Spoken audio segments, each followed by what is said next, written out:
बिस्मिल्लाहिर्रहमानिर्रहीम, अस्सलाम वालेकुम। लाखों करोड़ों दुरूदो सलाम मोहम्मद मुस्तफ़ा सल्लल्लाहु अलैहि वसल्लम और आले मोहम्मद पर। मैं हूँ उमर दराज गोंदल और आप मेरा फेसबुक और यूट्यूब चैनल देख रहे हैं। मैं आपको सबसे पहली खबर ये देना चाहता हूँ कि ये बहुत खुश थी मरियम बीबी और हता कि अपनी तरफ से कोशिश ये कर रही थी कि अब इनके अंदर से इनकलाब ख़त्म हो चुका है और ये सारी बातें, लेकिन उसके बावजूद इस्टेब्लिशमेंट ने तबीयत साफ़ की है, भरपूर तबीयत साफ़ की है। और किस तरीके से तबीयत साफ़ होने के बाद अब मामला टकराव की जानिब जाना शुरू हो गए हैं और उसके बाद इनकी चीखें निकलना शुरू हो गई हैं। और एक खबर मेरे पास मरीम नवाज से मुतल्लिक है, एक खबर वो जो लंदन में बैठे हुए साहब हैं उनसे मुतल्लिक भी खबरें हैं। जो बहुत ज़्यादा चहल पहल हो रही थी, बहुत ज़्यादा बातें हो रही थी, वो भी आपके सामने खबर रखूंगा कि सारे मामले के अंदर क्या है। और फिर जनरल मुशर्रफ से मुतल्लिक जो है वो बड़ी खबर मेरे पास लंदन से आई है, दुबई से खबर आई है वो, और लंदन वाली तो दूसरे साहब से मुतल्लिक है। तो दुबई से जो खबर आई है उसके मुतल्लिक क्या कन्वे किया गया है, क्या मामलात हैं उनकी सेहत से मुतल्लिक और दीगर चीज़ों से मुतल्लिक, वो भी आपके सामने रखूंगा।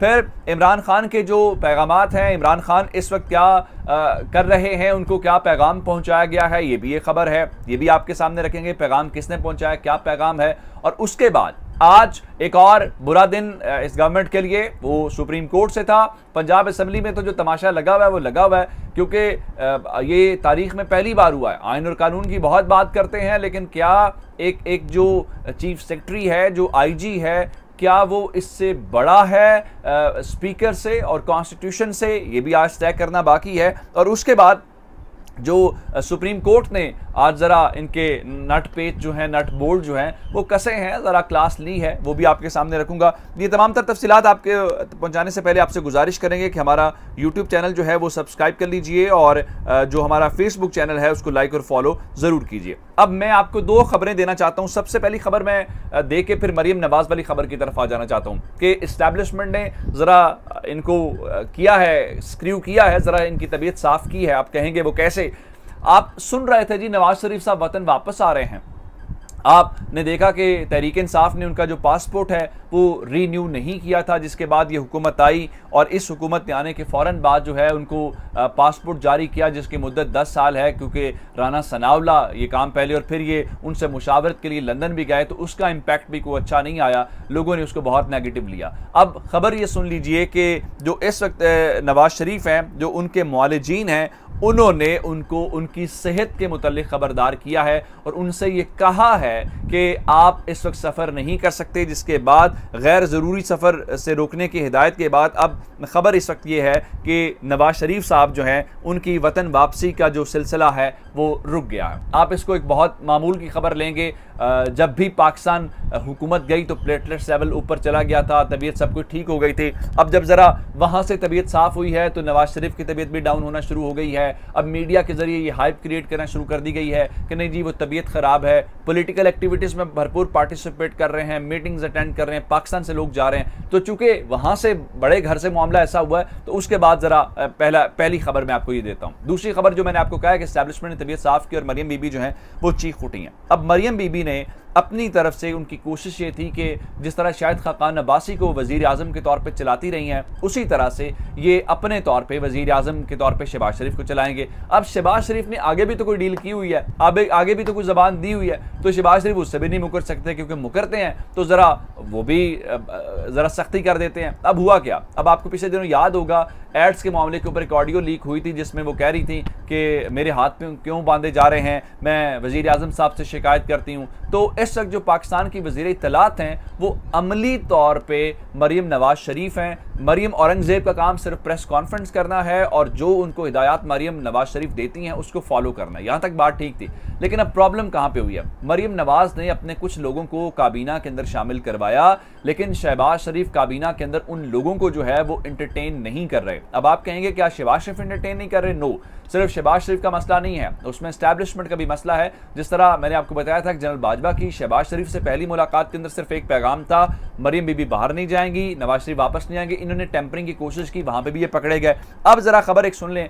जावेद लतीफ़ जो है, पहले आपको पता है कि उन्होंने हल्फ ही नहीं लिया था और उनके हल्फ लेने के बाद जब थोड़ी सी सख्ती हुई तो शहबाज शरीफ ने बादल नाखास्ता उनको वजारत तो दे दी, उनसे ओत भी दिलवा दिया उनको सदर से, लेकिन उसके बाद अभी तक उनको कोई कलमदान नहीं दिया गया, जिसके बाद उन्होंने ये फैसला किया कि वो इस्तीफ़ा दे देंगे। तो मरियम बीबी ने फौरी तौर पर उनको इस्तीफ़ा देने से रोका और उसके बाद लंदन में शहबाज शरीफ की शिकायत लगाई है, लेकिन शहबाज शरीफ यहाँ पे कुछ नहीं कर सकते। वजह क्या है? वजह उस तरफ से प्रेशर है, वो ज़रा तबीयत साफ कर रहे हैं, वो कह रहे हैं कि आपने ये जो तमाशा लगाया हुआ है आपकी वजह से हमारे ऊपर भी प्रेशर है और हमें भी जवाब देना पड़ रहा है। तो जावेद लतीफ़ को अभी तक कोई जो कलमदान है वो नहीं मिल रहा। उसके बाद शाहिद खाकान अब्बासी वाला मामला है, चूंकि शाहिद खाकान अब्बासी ने वजारत तो नहीं ली, लेकिन शाहिद खाकान अब्बासी बगैर वजारत के भी जो एनर्जी के मामलात हैं वो देख रहे हैं। वहाँ पे मुसद्दिक मलिक को और खुर्रम दस्तगीर को बैठाया हुआ है, लेकिन इस वक्त जो ब्यूरोक्रेसी है वो परेशान है जी, हम किसके अहकामात माने। तो खुर्रम दस्तगीर ने बड़ी वाज़ेह सी बात की है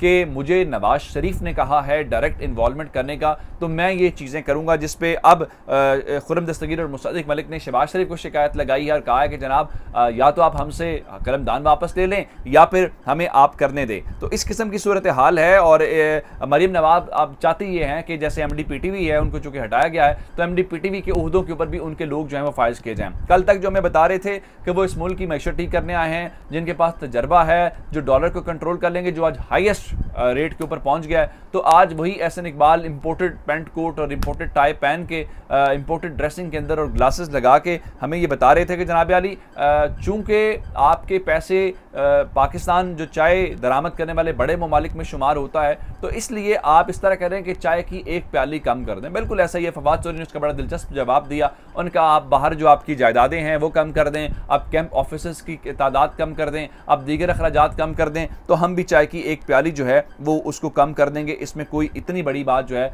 वो मुश्किल वाली नहीं है। अब ज़रा एक और ख़बर सुन लीजिए। सबसे पहले मैं इमरान खान को पैगाम वाली बात बता के फिर जनरल मुशर्रफ वाली बात आपको बताना चाहता हूँ। इमरान खान जो है वो जब हुकूमत में थे, हुकूमत और इक़्तिदार चीज़ ऐसी है कि आप अपने नज़रियाती और मुखलिस दोस्तों से भी ज़रा दूर हो जाते हैं। अभी हामिद खान साहब और नजीब हारून और दीगर लोग जो हैं वो खान साहब से मिले हैं और खान साहब हामिद खान के मुताबिक खान साहब ने इतराफ़ किया है कि जो हामिद खान उनको कह रहे थे एक इस्टेब्लिशमेंट के रोल के हवाले से, वो बात भी दुरुस्त थी, फिर काजी फाइज ईसा वाली बात भी दुरुस्त थी। इस तरह से सारी चीज़ें उन्होंने कहा कि आप मुझे दुरुस्त गाइड कर रहे थे, वो मेरी गलती है कि मैंने उसको उस तरह से अमल दरामद नहीं किया। लेकिन अब उनको जो पैगाम पहुंचाया गया है वो तहरीक इंसाफ के कुछ लोग हैं उनके मुतालिक है।